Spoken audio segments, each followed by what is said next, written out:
बहन की शादी को 6 साल हो गए थे। मैं कभी उसके घर नहीं गया।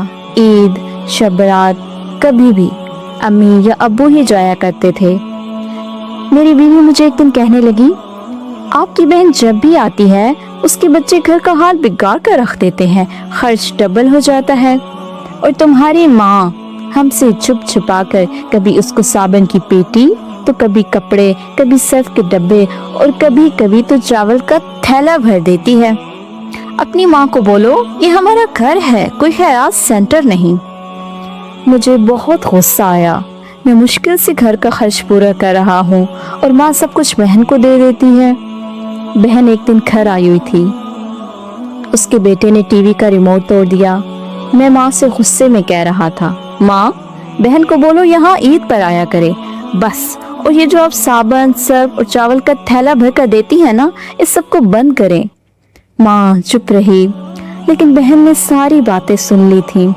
4 बज रहे थे।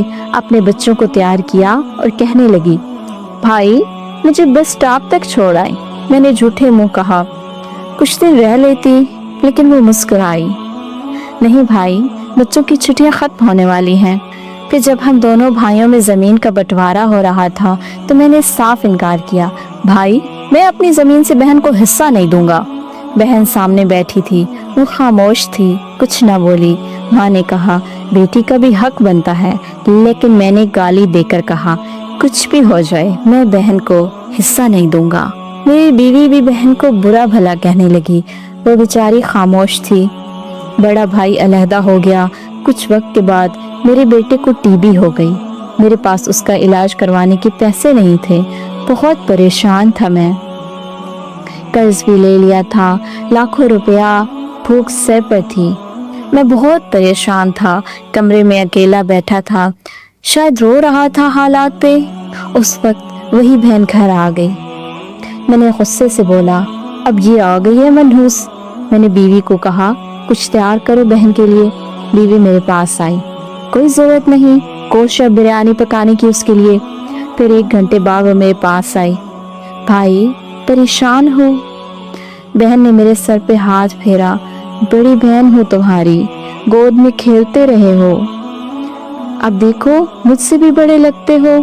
फिर मेरे करीब हुई, अपने पर्स से सोने की कंगन निकाले, मेरे हाथ में रखे, आहिस्ता से बोली, पागल तू ऐਵੇਂ परेशान होता है।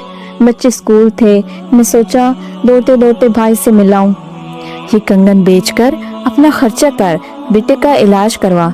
शक्ल तो देख जरा, क्या हालत बना रखी है तूने। मैं खामोश था, बहन की तरफ देखे जा रहा था।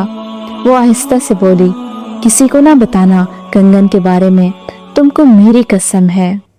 मेरे माथे पे बोसा किया और 1000 रुपया मुझे दिया, जो 150 के नोट थे। शायद उसकी सारी जमा पूंजी थी। मेरी जेब में डालकर बोली, बच्चों को गोश्त ला देना, परेशान ना हुआ कर, जल्दी से अपना हाथ मेरे सर पे रख, देख तेरे बाल भी सफेद हो गए हैं। वो जल्दी से जाने लगी। उसके पैरों की तरफ मैंने देखा, टूटी हुई जूती पहनी हुई थी, पुराना से दुपट्टा ओढ़ा हुआ था। जब भी आती थी वही दुपट्टा ओढ़ कर आती थी। बहन की इस मोहब्बत में मैं मर गया था। हम भाई कितने मतलब परस्त होते हैं, बहनों को पल भर में बेगाना कर देते हैं, और बहनें भाइयों का जरा सा दुख बर्दाश्त नहीं कर सकती। वो हाथ में कंगन पकड़े जोर जोर से रो रहा था, उसके साथ मेरी आंखें भी नम थी। अपने घर में खुदा जाने कितने दुख सह रही होती हैं। कुछ लम्हे बहनों के पास बैठकर हाल पूछ लिया करें, शायद कि उनके चेहरों पे कुछ लम्हों के लिए एक सुकून आ जाए। बहनें माँ का रूप होती हैं।